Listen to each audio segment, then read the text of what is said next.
நாங்கள் ஏதோ ஒரு காரணத்தால் பெண்களை காப்பாற்ற வேண்டும் என்பதற்காக வேண்டி சீதனம் என்ற பெயரால் அவர்களுக்கு இருப்பதை எல்லாம் கொடுத்து விடுகிறோம். வாங்குகின்றவர்கள் குற்றவாளிகள். ஒரு ஆண் தான் வீடு கட்ட வேண்டும். ஒரு பெண்ணிடம் எந்த சொத்தும் கேட்கக்கூடாது, 5 சலமும் கேட்கக்கூடாது. சாப்பிடுவதற்கு ஒரு பிங்கான் வாங்கி கொடுத்தாலும் வாங்கி தரப்பட்ட பிங்கானுக்கு ரோஷம் உள்ள ஒரு ஆணாக இருந்தால், குடிப்பதற்கு தண்ணீர் கொடுக்க ஒரு கப் கொடுத்தாலும் பெண் தரப்பிடம் இருந்து கொடுக்கப்பட்டால் ஒரு மானம் ரோஷம் உள்ள ஒரு ஆண் என்ன செய்வான் தெரியுமா? பெண் தரப்பு இருந்து வந்தது என்பதற்கான பெருமதியை கொடுத்துவிட்டு அந்த கடனை அடைத்திடுவார். இதுதான் உண்மையான முஸ்லிமுடைய பண்பாக இருக்கும். அல்லாஹ் அல் குர்ஆனிலே எங்களுக்கு சொல்கின்றான், உன் மனைவிக்குரிய வீடை நீ கட்டிக்கொள் என்று. அது கடமை என்பதை விளங்கவில்லை. ஹஜ் செய்யக்கூடிய ஹாஜிமார்களே, ஹஜ் கடமைக்கு முன்னால் உன் சொத்து துப்புரவாக இருப்பது அடிப்படை. பெண் வீட்டாரிடமிருந்து சொத்தை அநியாயமாக எடுத்துவிட்டு அதிலிருந்து வந்த பணத்தை கொண்டு செய்த ஹஜ் அல்லாஹ் மீது ஆணையாக செல்லுபடி ஆகாது. நீ 1000 ஹஜ் செய்யலாம், உனக்கு ஏற்கப்படாது. நீ பிடிக்கக்கூடிய நோன்பு செல்லுபடியாகாது.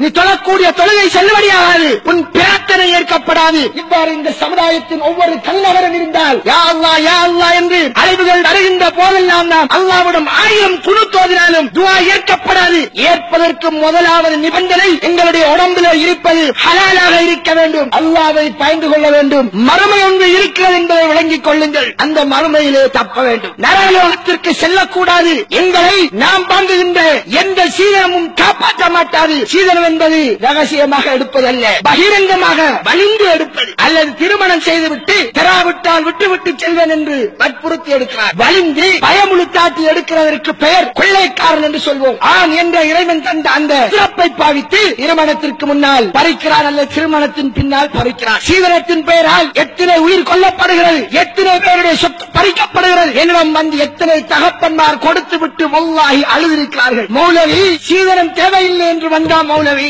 ஒன்றும் தேவையில்லை என்று வந்தான். பிள்ளையை விரும்புவதாக சொன்னான். நல்ல மனிதன் முடித்து தருகிறோம் என்று எல்லாம் பேசிவிட்டோம். இப்போது ஊருக்கு தெரியும் இங்கே நான் கல்யாணம் என்று. கடைசியா வந்து கேட்கிறான் மௌலவி 10 லட்சம் வேண்டும் என்று. மனம் பத்தது மௌலவி. இந்த பிள்ளைகள் வெளிநாட்டுக்கு சென்று கஷ்டப்பட்டு உழைச்ச காரை கேட்கிறான். இவன் கர்ம பிடிக்கிறவன் என்று என்ன செய்வன், என் பிள்ளை வாழ வேண்டும் என்பதற்காக கொடுக்கிறோம் என்று அழுத கண்ணீர்கள் நரகத்தின் நெருப்பாக அவர்களை உரைய வைக்கும் என்பதில் பயராமல் கேட்டு வாங்குகிறார்களே வாலிப சமுதாயம். இவர்கள் எந்த வாலிப சமுதாயம்? உலகத்திலே கம்யூனிஸ்ட் நாடுகள் இருக்கிறது, சைனா இருக்கிறது, கியூபா இருக்கிறது. இங்கே பெண் தரப்பினால் எந்த செலவுமே கிடையாது. அங்கே பெண்ணுக்கு சுதந்திரம் கொடுக்கப்பட்டிருக்கிறது. America, Russia, German, London, European country எங்கேயும் பெண் தரப்பு திருமணத்தின் பெயரால் கஷ்டப்படுவது கிடையாது. உலகத்தில் உள்ள எந்த நாட்டிலையும் கிடையாது, இலங்கையிலும் கிடையாது. வடக்கையும் கிழக்கையும் தவிர குறிப்பாக இந்த கிழக்கு மாகாணத்திலே இங்க இருக்கிற ஆடவர்கள் எங்க பொன்னையர்களா? அவர்களின் உறுப்புகள் என்ன மாற்றப்பட்டு விட்டதா? அவர்கள் பெண்ணுக்கு கொடுத்து விட்டார்கள் தன் பொறுப்புகளை. நாயாய் பேயா அலைகின்றார் கடைகளில். கௌரவமாக இருந்த இந்த ஊரிலே இந்த கடைகளிலே கொமர்கள் நித்தாட்டி வைக்கப்பட்டிருக்கிறார்கள். எதற்காக அழைக்கிறார்கள்? தன் மகளை வைத்து